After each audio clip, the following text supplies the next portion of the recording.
like I'm still just kind of reeling from all the after effects. I've got a whole list here, 10 things to do when life falls apart.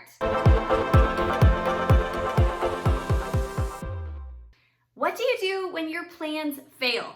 This channel is all about sharing actionable advice on planning, productivity, purposeful living, but the reality, as I have all too well experienced myself in the last couple of months, is that so often we experience these moments where nothing goes according to plan. I'm Amber with Solutions for Simplicity, and I don't want to bore you with the details, but the last couple of months have been so unbelievably crazy for me that I was literally saying, I can't take this, I can't do this anymore. I was on the verge of a major breakdown because I had not just one or two or three, but so many big, hard, unexpected things going on that I just didn't know how to cope. Whew, it was crazy. It was really, really, really hard. But again, it forced me to recognize that there's so much in life that we cannot control. And we know this, right? But those of us that are planners, those of us that are used to performing at a certain level, I think it's really easy to forget that there are inevitably going to be times in our life where we just can't do what we intended to do. So in this video, I want to share with you how to get your life back on track in those difficult moments. I have 10 very specific tips, practical things that you can do to kind of roll with the punches and get yourself set back up for success. Let me first give you some examples of things that could come up and throw off your best laid plans. These could be things like you getting sick, whether that's just having a cold or something more serious, maybe being diagnosed with a larger health issue. Maybe one of your kids gets sick. We all know that this makes it really, really challenging to keep up with our normal work or even home responsibilities. Maybe you or a family member has to quarantine because of exposure to the virus going around right now. You might have car problems or get in an accident. You might have an appliance breakdown or some immediate major home repair that needs to be addressed. There could be an unexpected weather event that shuts down schools or makes it hard to get to your destination. Or you obviously need to anticipate that from time to time, you will go through really emotional experiences, whether this is something like the loss of a pet, or heaven forbid, you lose a family member. And the more close you are to this person, obviously, the more personally affected you are going to be. And then this also includes things like going through a breakup or having relationship trouble. Obviously, this is not an exhaustive list. It was just a few of the things I could think of. If you have other ideas to add, things that we could try and anticipate ahead of time, let me know by dropping them in the comments down below. But again, the point of this video is to help equip you with ideas of what to do, a concrete kind of action plan, if you will, of steps to take if and when these hard things happen. The very first thing is to accept whatever it is that is in front of you. This is so much easier said than done because I think our immediate reaction is always to resist, right? We want to fight the hardship. We want to immediately make things better. We want to fix it. And so much of our stress, so much of our struggle comes from our failure to reconcile what is with how we thought it was going to be. So really try not to overthink, not to overanalyze, not to jump to conclusions in the moment. That's so natural and easy to do. But take that deep breath and just know that, okay, this is going to be hard. You're going through a hard time, but you will get through it. Number 2 is to do triage. You know, when you get hurt and you have to go to the emergency room and the nurses pull you back and they are trying to find the first, biggest, most immediate problem to address, that's what you need to do in these moments of difficulty. You need to really get clear on what your bare minimum is so that you can let everything else go. Not all tasks matter equally. I've spoken about this before, and you can check out my Pinpoint Your Priorities guide down in the link in the description. It's this 20-page workbook that walks you through what to drop, what to defer, what to delegate, what to dumb down. And those kinds of strategies are all the more essential when you have so many other bigger, harder, more important life circumstances going on. So you want to be able to put out the biggest, most immediate fires while letting everything else go. And it's not just about, putting the task aside. It's really also giving yourself the mental space to free up for instead focusing on your emotions and how you're going to deal with whatever the more challenging circumstance in front of you is. Number 3 is so hard to do, but that is to double down on your non-negotiables. It is precisely the difficult moments in life where we are tempted to skimp on sleep or stop going to the gym or go through the drive-thru and get fast food on the way home because we're just beat, right? But taking care of ourselves in these moments is all the more essential. And if we fail to prioritize ourselves, if we skimp on self-care, then we are really not going to be able to do what we need to do. We're no good for anybody. I hate when people say this, but it's so true that you can't pour from an empty cup. So in these moments where it feels like everything is falling apart, that's when you need to be all the more sure that you are getting enough sleep, that you are moving your body, that you are reaching out and talking to someone to, share your struggle so that you're not carrying the burden all by yourself. Whatever it is that sustains you, whatever it is that helps you function at your best, even in the midst of these hard times, please make sure that you continue to do those things. Number 4 is to find that elusive balance of not using your hardship and your obstacles as an excuse, but also recognizing that there are things that are out of your control, right? I think we either fall on one of these two extremes. We have some people in society or even moments in our own lives where we are tempted to try and use our hardships as a reason why we can't do what we're supposed to do, right? We kind of take advantage of the situation. On the other hand, a lot of times our immediate reaction is to fight it, to control it, and to just really double down on how we want things to be, try and force our way. We've got to find that Goldilocks formula, that perfect mix of both, because again, there are going to be things that have to change. You're going through a tough time. You can't expect yourself to do what you would normally be able to do. But on the other hand, your struggle is somehow going to help you be better and stronger in the long run. It really, truly is.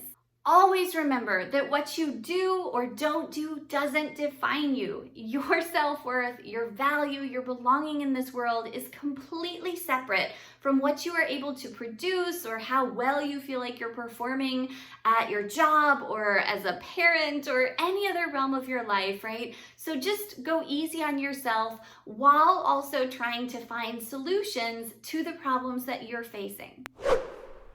Number 5 is so hard, but that is to ask for and accept help.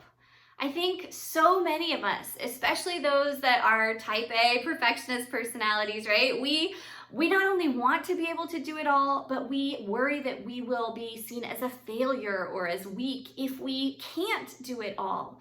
But all the more when things are really rough, we need to have a support system. At a minimum, people that you can reach out and talk to and kind of lighten your emotional load, right? By sharing what's happening, even if that's a paid capacity and you go to a therapist or a counselor. Ideally, you have friends or loved ones that can fill this role.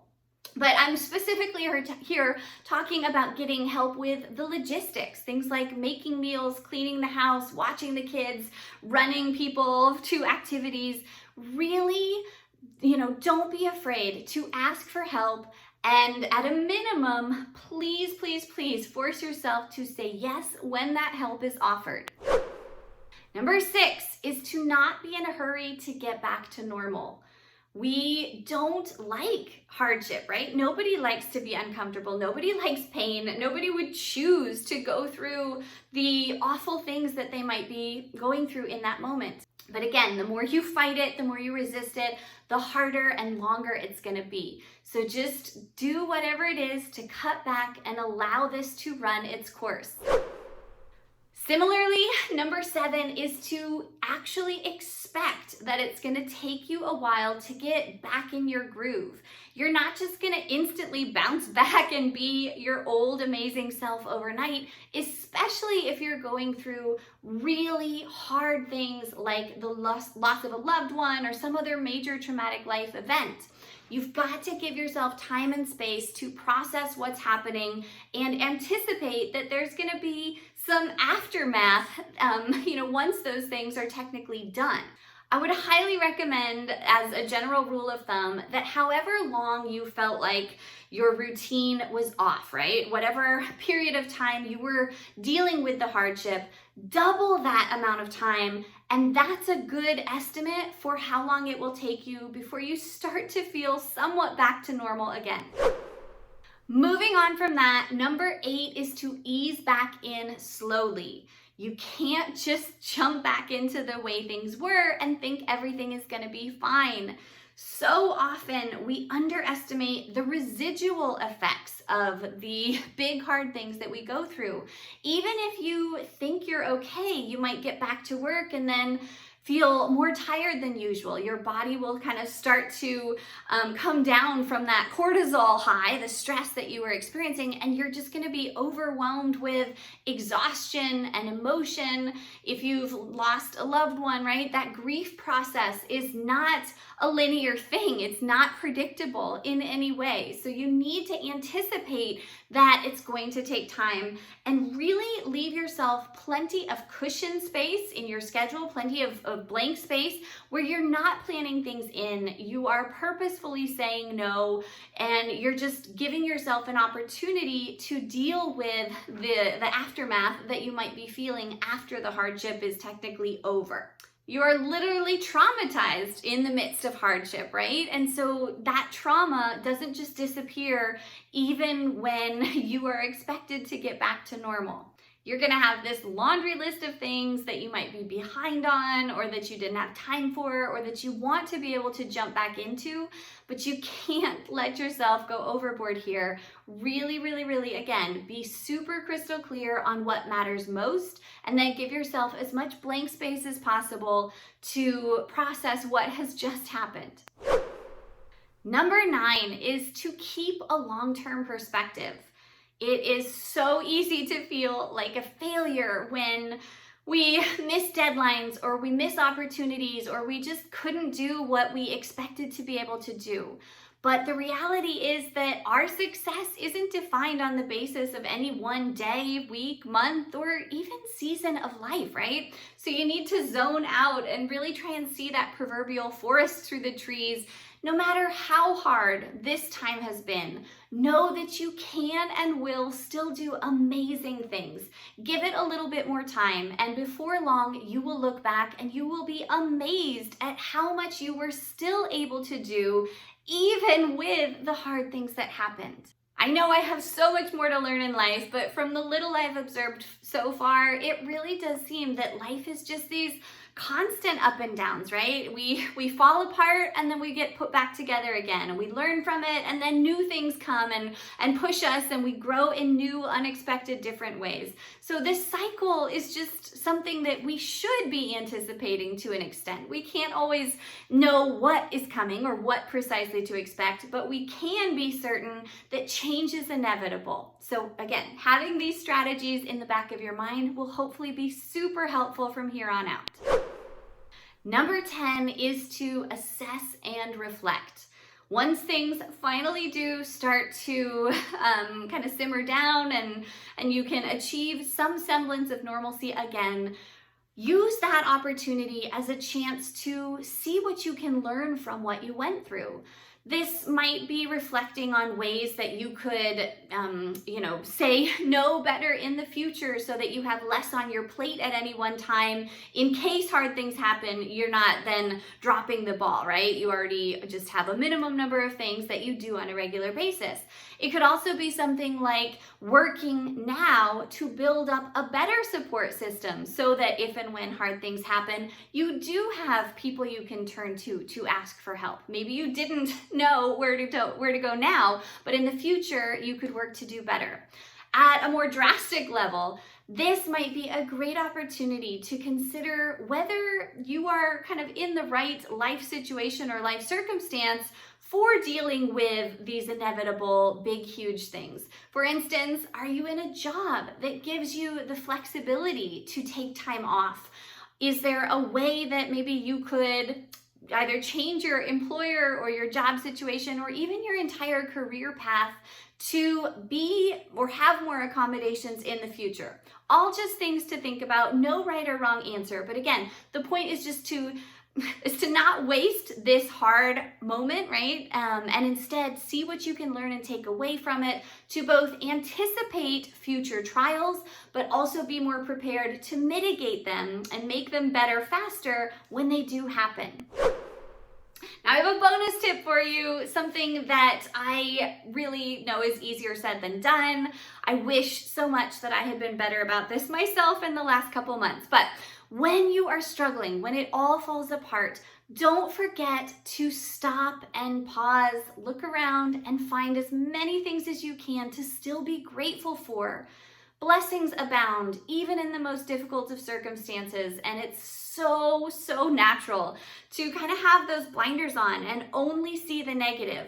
But if we can broaden our perspective, we'll actually notice that we still have incredible good things going on. And so it's great to focus on those things, to be thankful for your blessings, keep a gratitude journal, and that will hopefully help you see that there is still good even in the midst of the bad.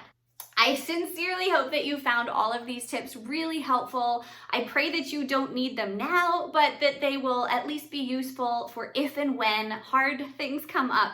If you have been struggling, then I would highly encourage you to check out the link in the description for my Turn Your Life Around workshop. I walk you through so much more in this class to not only figure out what has been going wrong, right, and what's bothering you, but how to actually overcome those things, not just through a concrete plan, but through establishing a better system and structure to move forward and get back to success. I'd love to see you in the workshop. Jump straight into these other videos for so much more. Give this video a thumbs up, subscribe if you haven't already, and I'll see you back soon. Have a great day.